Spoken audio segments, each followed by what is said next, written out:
This is what we refer to as a sketchy exchange in a parking lot outside of Atlanta. Probably one of the sillier decisions I made in regards to a Mustang, but basically my shipper came, we backed up the trailers to each other and just pushed her from one to the other. She wasn't crazy about the hole in the ground, which is completely fair, but once she found the hay, she was pretty happy.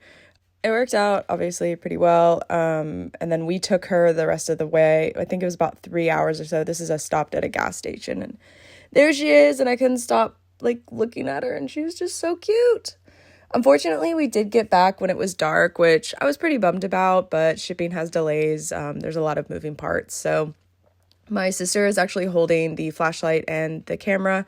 I'm on the other side using a dressage whip to kind of encourage her out. She was not going to leave because there was hay, but I did not want to leave her overnight in the setup. I wanted her in the corral, contained.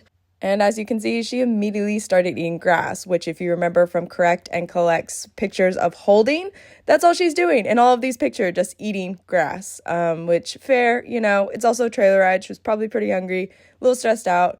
But it's really interesting to look back now because that is basically her attitude about everything. It's, well, there's food over here. You guys do whatever you want. I really don't care. As long as I'm eating, I could care less about anything else. Or where's the food? Where's the food? Where's the food? Which, could be a whole discussion on resource scarcity out in the West, but I don't know what she went through. And then the next day I did sit in her corral and let her just be kind of curious about me. I didn't really bother her, just let her kind of get used to me in there.